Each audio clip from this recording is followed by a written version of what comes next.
I've been off of Instagram for a bit now. I'm still leaving my Instagram up, but I'm taking a break from it and I'm trying to get myself to just stay away from it for good, ideally. I still want to keep it up as like a portfolio of my artwork and my writing and my witchcraft journey and other things that I have there, as well as I have a lot of fan art and other things of things that I'm interested in, but I don't want to be using it. I don't want to be answering DMs there. I don't want to be looking at the feed there. And honestly, since I've stopped really being on there frequently over the last like month or more, I have still like had the urges to check and I've still checked it a little bit. But it's just really like to see my own artwork and to see if I have any DMs. I'm trying to actually stop using it, but just leave it as a portfolio of my artwork and writing. Um, I will say that my mood has significantly improved since I've not really been using it as much. The only social media I'm consistently, regularly using right now is YouTube. That's it. And I would say that like my mood has gotten so much better. My health has gotten better. My mental health has gotten better. I feel better now that I've stopped using Instagram. And I genuinely, honestly think that a big part of it is that when I was using Instagram, every single day I was seeing bigotry. Every single day I was seeing transphobia, and I am myself transgender. Every single day I was seeing ableism, discrimination against disabled people, and I am myself disabled. I was seeing horrible, awful crap unavoidably every single day that I was on there. If I leave my feed, or I mean, if I leave my page where it's just my artwork and writing at all, go to other people's stuff, a lot of times it would be showing me like other trans creators, other disabled creators, and in their comment sections for these like larger audience or larger artists that are larger than me or larger creators, like not all of them are artists, there was always transphobia, there was always ableism, there was always whatever. And maybe some people can just ignore it, right? There's maybe these artists are strong enough willed, or these creators, I mean, on these apps are strong enough willed that they can just ignore it. I can't. I can't just see hatred and ignore it. It takes a toll on me. And I've accepted that. I'm not one of those people that can just brush it off. I'm not one of those people that can just turn off my feelings and not feel anything when I see discrimination. And it also doesn't help my health to try and engage with these people spreading this bigotry also doesn't help either. Just seeing it tanks my health. It does. And it's like literally every day that I was using Instagram, I was seeing transphobia, ableism, other forms of discrimination, bigotry, and fascist sentiments. And it is fascist sentiments because all of the things they use to harm disabled people and LGBT people today, almost all of it comes out of Nazi rhetoric from the 30s and 40s. And if you're not aware of that, I would look into that. Don't just take my word for it. But as someone that is aware of it, I see them recycling the same exact stuff that was said back then. And it's like, I can't deal with it. I don't feel as a multiply disabled person that already has other crap going on in my life that I need to be exposed daily to that crap just to like what? To be aware of like world events, to try and feel like I'm helping in some way. Like it's not worth it. It's not worth my health. It really just wasn't. The other thing is not only was I seeing it from people who aren't even in these groups, so people that aren't disabled spreading bigotry towards disabled people, people that are not transgender spreading bigotry towards transgender people. I was also seeing pretty much every day infighting from other trans people, excluding trans people, and other disabled people excluding disabled people when I was using Instagram. So it wasn't just bullying, harassment, vitriol, whatever, that even if it isn't directed at me at all, even if it's just directed at some other person, I'm still someone in those groups seeing that, seeing someone else be met with that. And even if that person isn't affected by it, it still affects my health to see that that's how people treat people. And it's like I would literally see the nastiest, most grossest crap, most just dehumanizing garbage every single day that I was using Instagram. And it wasn't healthy. It was not healthy. It was not like anything other than just ruining my mood and making me sort of like in this loop or this spiral of like doom scrolling through negative attention, which is literally all it is like they want to keep you on these apps as long as possible. And if they know they can keep you on the apps through negativity, then they will. And it's like I was essentially addicted to this app that was just latching onto my negative emotions to keep me engaging with it. Like, it was not healthy at all. It was just like a negative thing I was stuck in, like a trap. And I think that part of what got me to actually realize that there's no payoff to me using Instagram anymore is that I wrote a comic, or I made a little comic in my notebook. I posted it, I think, to my Instagram as well, talking about the pros and cons of Instagram for me. And I actually like laid it out for myself, a few different art pieces I did. And I'm like, well, the cons seem to be majorly outweighing any pros or benefits. And it's like, why would I, as someone that only has like 500 subscribers there and like 800 subscribers on Threads or whatever, which I don't even use Threads because it's even worse. It's even worse than Instagram. Like, why would I keep doing it if all it's doing is just making me feel like crap? If all it's doing is just making me feel like people are just okay with like treating trans people worse than animals, treating us like we're fucking trash, like we're scum, like we're fucking less than human.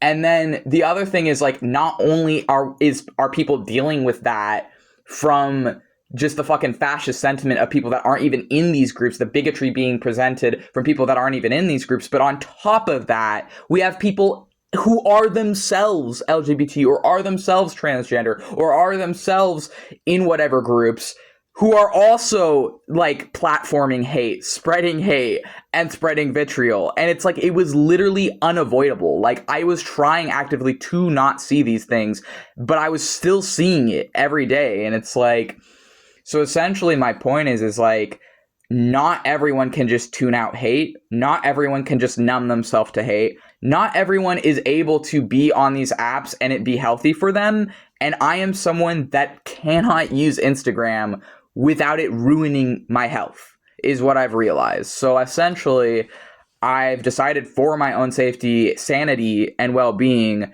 that I just need to not be on there. And, you know, when I'm on there, I usually just stick to my own page anyways and post my own artwork and writing and whatever. But if everything else I'm seeing, if I go anywhere off my page, is just fucking hateful, bullying, bigoted sentiments, why would I want to be on there? It just seems like it's been overrun with fascism and dog crap. And the other thing is that as an artist and writer, anything I put on Instagram is just going to be fed to Gen AI anyways, because they've changed their policy or their terms of agreement so that any writing or artwork you put on Instagram, any photos you put on Instagram, all of it is now being fed to Gen AI without your permission, consent, or even awareness necessarily. A lot of people still aren't aware of this, that they've done this, but yeah, their like whole Gen AI thing, it's using your artwork, writing, and photos that you post there. And the other thing is that they also changed their terms of agreement to allow bullying towards transgender people specifically. I believe this was either in a 2024 or 2025 policy change. I think it was 2024, but I don't quite remember. But I remember that they changed their policy to allow discrimination on the basis of gender identity because of like religious differences or something. So essentially what that's done is made it so that if you report transphobia on either Instagram, Thread, or other meta-based apps, they don't have to do shit about it. Instead of fixing their apps to make it more accommodating so that other people of different backgrounds can use it, they essentially, with the case of Threads, used LGBT people to make the app blow up and then change the policies to be discriminatory against trans people. And we're just like, well, if you don't like that, fuck you. And then a lot of the trans people that are still on these apps, their sentiment is, oh, well, we're pushed off so many apps, and if you can't handle it, then you just shouldn't be here in the first place. Or for the people that are like, who are themselves trans but are like discriminating against other trans people, it's like, oh, well, if you can't handle it, tough luck.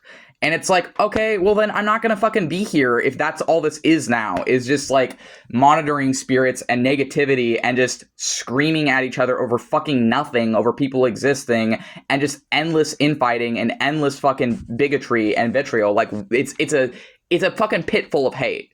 It didn't used to be this way. Instagram didn't used to be like that. And even Threads, like earlier when I was first starting to use that, wasn't like that. But then now it's just a pit full of hate. And I'm sure that maybe for some people they feel the same way about YouTube, but at least on YouTube, I feel like it's easier for me to actually like have some level of control over what I see to some extent, where I feel like I have more control over what the feed or algorithm shows me than I do with these other apps. And maybe I don't. Maybe that's just a placebo. I don't know. But I feel happier and healthier just using YouTube than I do when I was on these other apps. And my feelings towards like Instagram and Threads also applies to my feelings towards TikTok. TikTok was even worse because I was literally getting like, and I don't care if it was bots or what it was, but I only had like 30 followers the second attempt. I tried TikTok and I had like 200 the first time. And the second attempt of using TikTok, I was getting like 30 hate comments every single day of just transphobia and other stuff, and people bullying me for my appearance, calling me fucking ugly, telling me I'm too ugly to use TikTok, all this other shit, and people like spreading all this fucking like bullying and harassment towards me, literally as just someone that only had 30 followers at the time. Like it wasn't worth my health being there. And it's like, the other thing is like people fucking bullying me for my appearance my whole life. Well, also I've been sexually abused for most of my life. And it's like, what the fuck is up with people like saying that I'm so fucking hideously ugly for being transgender, while also people have been fucking sexually harassing me and sexually abusing me for pretty much my entire fucking life. Or no, it has been my whole life, because I don't even want to talk about that. But the thing is like, it's fucking bullshit, and I can tell these people are full of shit because I'm really so fucking hideous and ugly. Why can't you stop like fucking sexually harassing me and sexually abusing me, you fucking assholes?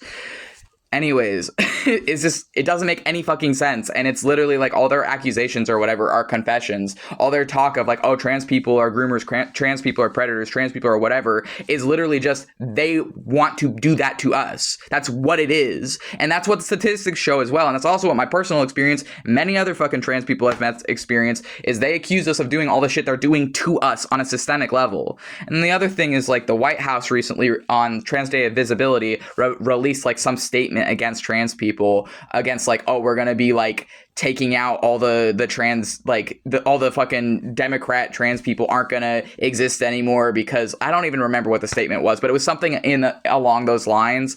And it's just like, my government fucking hates me, internet fucking hates me. I don't want to be here. I don't want to fucking be here. I don't want to be surrounded with hate. I want to have my own space where I can cultivate things how I want. And that's what I do. Like, that's what I was doing there. But if I leave my space, go somewhere else, and it's just full of fucking fascist sentiment, I'm not going to want to fucking be on that app. And it's like, it's not worth it. It's literally not fucking worth it. There's no payoff. I'm not making any money from any of these apps. I'm not like getting anything out of this other than spreading my own artwork and the things that I like to do. And on my YouTube, it's different because I don't quite share as much of my artwork or writing on my YouTube. I don't feel like it's more like a video type platform. But at least here, I'm not seeing literally every single day ableism, transphobia, whatever, and including from other trans people and disabled people as well, like infighting shit. And then the other thing with that is like, yes, there's infighting on YouTube. I've seen like a lot of fucking disgusting shit on YouTube as well. But with that stuff on YouTube, I feel like it's more obvious that it's fake. And maybe that's just me, but I feel like when I see that shit on YouTube, I can tell, or it's like, I just kind of assume like, okay, these people like, this isn't real. Like, I think this is like someone that's like been paid off or something. Like it feels fake. Maybe that's just me. But a lot of times when I see infighting shit on YouTube, to me, it seems fake. It doesn't actually seem like it's a real person or a real thing. And maybe it is. Maybe it's like a fully fucking real person who really just wants to fucking be a hypocrite and like start shit with other people in the same group as them. Like, I'm sure there are real people doing that, but there's some where I'm like, I don't think this is a real person, or I don't think that this is like legitimate. Like it feels fake, and maybe just that person feels fake, but I don't know. It just seems easier to avoid that shit on YouTube, at least to me. And it's like, I would rather just like not have to fucking see daily fucking bigotry simply because like I exist as a disabled LGBT person, and it's just easier to, I feel like, exist on YouTube than it was on like Threads and Instagram and TikTok. And the other thing is like, why would I want to be using meta-based platforms anymore if they've literally made it so that discrimination against trans people is just something they're not going to do shit about? And the other thing is that they steal all your fucking art and writing. And it's like, I didn't want to delete my accounts because that's my history. The things that I've put there is my history. The stories that I tell there, I want it there because it's my history, even if no one fucking sees it, because it doesn't push my shit, because I'm shadow banned by all these fucking apps as well for being a minority. So it's like, it already fucking shadow bans me for being a multi-marginalized person and for swearing as well, because it's like, I'm not going to censor swears when I don't feel like I should have to censor my speech just to get engagement. I think that is so stupid that these apps do that as well. Like, no, we don't live in this like family-friendly, like pure fucking world. People deal with real problems and real things in this world, and we should be able to express that and able to use language to express that. And I think the fact that it kills your reach just for that is also insane to me.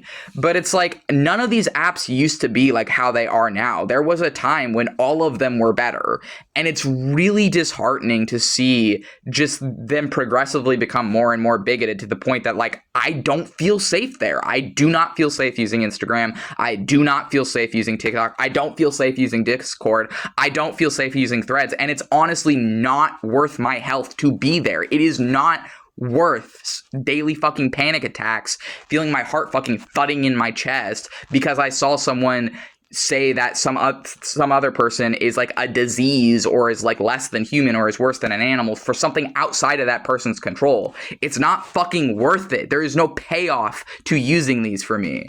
But at least on YouTube for now, I feel like I'm not seeing that as much. So it's like, I can at least create stuff on my own little corner and have my own little corner of the internet to not have to be constantly surrounded by hatred, vitriol, bullying, and fucking fascists.